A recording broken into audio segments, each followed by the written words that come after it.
आज आपण डिस्कस करूया if else statement in C. If else statement or if else construct in C.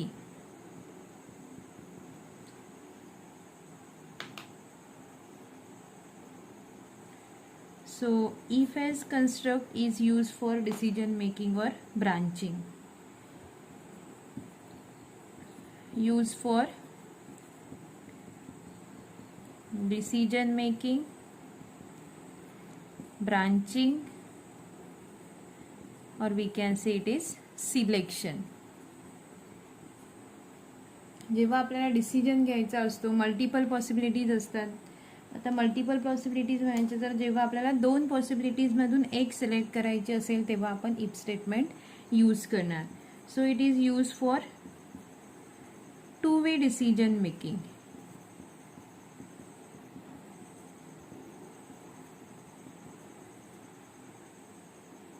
If statement is use for two way decision making म्हणजे to possibilities आहेत आणि त्यातून आपल्याला एक सिलेक्ट करायची आहे. सो फॉर एक्झाम्पल आपल्याला कॉलेजला जायचं आहे. कॉलेजला जाण्यासाठी आपल्याला काही डिस्टन्स ट्रॅव्हल करावं लागतं.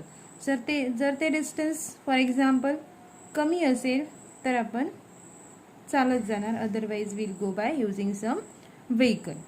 सो दोन पॉसिबिलिटीज आहेत, त्यासाठी एक कंडिशन आहे. ती कंडिशन ट्रू असेल तर आपण एक पॉसिबिलिटी सिलेक्ट करू, otherwise will go for another possibility. So if two possibilities are there, then we'll go for using the if else statement. So here how we can write the if else statement in our program. So for that general syntax is syntax, or we can say general format. General format कसं असेल तर आधी मी एक flow दाखवते. So for example एक condition आहे if मध्ये असेल आपलं टेस्ट एक्सप्रेशन, म्हणजे जशी आपली डिस्टन्सची कंडिशन आहे तशी एक कंडिशन असेल टेस्ट एक्सप्रेशन. जर टेस्ट एक्सप्रेशन ट्रू असेल तर आपल्याला हा ब्लॉक एक्झिक्यूट करायचा आहे. सो इथे लिस्ट ऑफ स्टेटमेंट असेल, list of statement if true. आणि जर ही कंडिशन म्हणजेच टेस्ट एक्सप्रेशन फॉल्स असेल तर आपल्याला एक्झिक्यूट करायचं आहे else part. So will skip the if part and will go for executing the else part. So here also some statement list will be there, list of statement if false.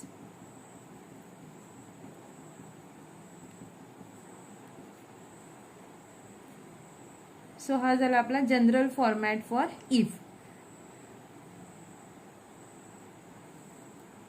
Taste expression check केलं जाईल. Taste expression it can be true or it can be false. It is a boolean statement. So जर true असेल तर हा part execute होईल, जर false असेल तर एल्स पार्ट एक्झिक्यूट होईल. So this is a general format for if else statement. आताचं जनरल फॉर्मॅट आपण थोडंसं मॉडिफाय करूया. Syntax. So here if test expression, जर टेस्ट एक्सप्रेशन ट्रू असेल तर एक्झिक्यूट करायचं statement list statement true, otherwise go for else part. Within the else part there is a statement list if false. So this is a general format for if else statement. मग आता statement T म्हणजे काय, statement F म्हणजे काय, statement T आणि statement false हे काय आहे तर this is the, it can be single statement असेल किंवा or it is the block of statement or list of statement. Multiple statements will be there. Block of statement, block of statements will be there. So block of statement म्हणजे we are writing by using the curly brace. if part मध्ये जर एकच statement असेल तर आपण curly bracket skip करू शकतो. Curly braces आपण स्किप करू शकतो. So it is a single statement or it can be block of statement. So this is general format or syntax for if else statement.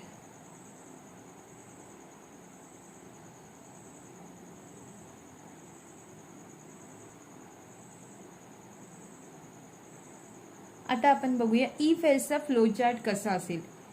Control flow is coming here. Program execution चालू आहे. Programme execution मध्ये एक statement आहे if statement. If स्टेटमेंटला आला म्हणजे it is a decision making statement. So we are using this symbol decision making. Test expression we are writing within that. whatever condition that we will write within that. So test expression can be true or false. दोन possibility असतील. Definitely it will be Boolean statement. त्याला दोन possible value असतील. It can बी 0 और it can बी 1. 1 असेल तर true, 0 असेल तर false. So two paths are coming out, one path is coming in.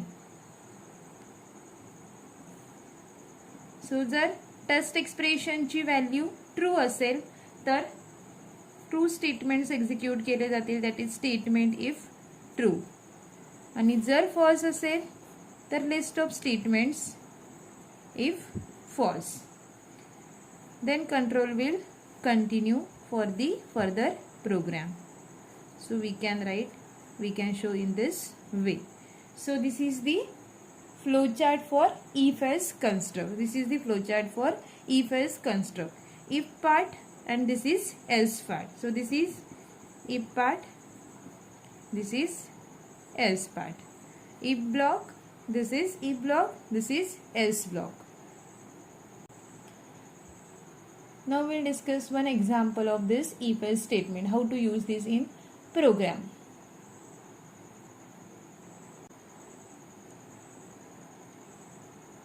We'll discuss one program that is to check given number is even or odd. So C program to check given number is even or odd. आता आपल्याला पहिल्यांदा decide करायचं आहे input काय असेल, output काय असेल आणि प्रोसेसिंग काय असेल. इनपुट काय असेल, आउटपुट काय असेल आणि प्रोसेसिंग काय असेल. सो आपलं प्रोग्राम लॉजिक कसं असेल तर या प्रोग्रामसाठी इनपुट असेल a number. Integer number will be input for this program. त्यानंतर आउटपुट असेल message showing number is even or odd. Number even असेल तर it will show the message even. Number odd असेल तर it will show the message odd. So यासाठी लागणारे processing कसं असेल तर सिंपल लॉजिक आपण यूज करणार आहोत. त्या नंबरला आपण नाव देऊ n. n हे नाव दिलं. सो त्या n ला आपण काय करणार divide by 2. So by using modulus operator will divide number by 2.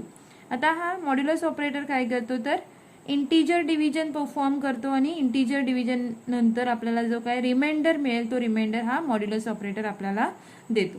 So इथे n mod 2 operation we will perform आणि इथे दोन शक्यता आहेत. n mod 2 value may be 0 मिळू शकते किंवा 1 मिळू शकते. जर 0 मिळाली तर काय आहे इवन आहे आणि 1 मिळाली तर आपला नंबर काय असेल ऑड असेल.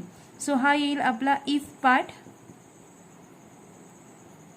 दिस will be our if part and this will be our else part. So program code कसा असेल ते बघूया. इनपुट नंबर आपण घेतो n. n हा आपल्याला एक युजर कडून घ्यायचा आहे. n हा नंबर आपल्याला युजर कडून घ्यायचा आहे. त्यानंतर त्या नंबरला आपण 2 ने डिवाइड करून रिमाइंडर फाइंड आउट करणार.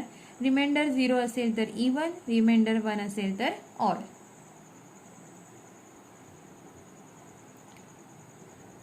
सो आता आपण बघूया example that is C program to check given number is even or odd. So नेहमीप्रमाणे आपलं पहिलं स्टेटमेंट प्रोग्राम स्टेटमेंट असेल हॅश इन्क्लूड stdio.h. त्यानंतर आपलं मेन फंक्शन. आता मी void main घेते. void main, you can take int main also. So void main open brace for main function. त्यानंतर डिक्लेरेशन ऑफ व्हेरिएबल्स. आता इथे आपण व्हेरिएबल्स घेऊया इंट एन. अजून एक व्हेरिएबल आपण घेऊ शकतो आर फॉर स्टोरिंग रिमाइंडर. त्यानंतर जर टर्बो सी यूज करत असाल तर CLR/SCR यूज करा, otherwise you can skip this. So म्हणून इथे मी कमेंट करून ठेवले. सो त्यानंतर नेक्स्ट स्टेटमेंट असेल प्रिंट एफ. युजरला मेसेज देतोय एंटर अ नंबर. प्रिंट एफने आपण आउटपुट डिस्प्ले होतं. सो आउटपुट स्क्रीनवरती मेसेज येईल एंटर अ नंबर. त्यानंतर कम्प्युटरने वेट केलं पाहिजे जोपर्यंत युजर नंबर एंटर करत नाही तोपर्यंत. सो त्यासाठी स्टेटमेंट लिहिणार आपण स्कॅनएफ. तर स्कॅनएफमध्ये काय तर इंटिजर नंबर रीड करायचा आहे म्हणून डबल कोटमध्ये फॉर्मॅट स्पेसिफायर %d.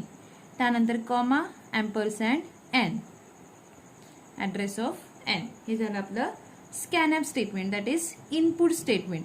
इथे आपण मेसेज दिला युजरला आणि इथे आपण युजरकडून व्हॅल्यू टाईप करून घेतली, म्हणजेच इनपुट व्हॅल्यू आपण घेतली. आता आपल्याला या स्टेटमेंटच्या नंतर हे स्टेटमेंट एक्झिक्यूट झाल्यानंतर आपल्याकडे व्हॅल्यू असेल n ची.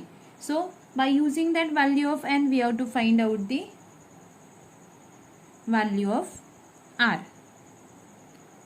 So that is our next statement. So here now next our logic. So here r is calculated. r is equal to n mod 2. हा मॉड्युलस ऑपरेटर आहे, त्याला रिमाइंडर ऑपरेटर असंही म्हणतात किंवा मॉड ऑपरेटर असंही म्हणतात. n mod 2 इंटिजर पॅरामीटर्स घेतो. Integer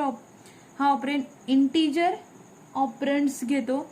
n हा सुद्धा इंटिजर पाहिजे आणि 2 हा सुद्धा इंटिजरच आहे. So it will find out the remainder after division. So here value of r we have to check. So for that we will write like this. If construct our if else statement. if condition असेल r ची value आपण compare करतोय म्हणजेच आपलं test expression असेल r is exactly equal to 0.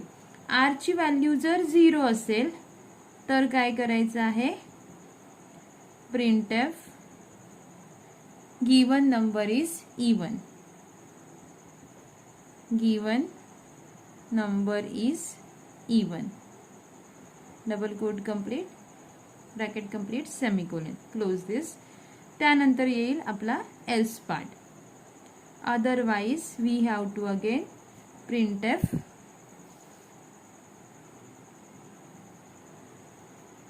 printf given number is odd, double quote complete, bracket complete, semicolon. So this is the if else construct. So in this way it will find out whether the given number is even or odd. So जर तुम्ही turbo C use करत असाल तर तुम्ही gate C statement use करू शकता. So म्हणून मी इथे कमेंट केलंय. तुम्ही टर्बो सी यूज करत असाल तर ती कमेंट काढून प्रोग्राम तुम्ही रन करू शकता. So here closing of main function. So this is a simple program for checking given number is even or odd.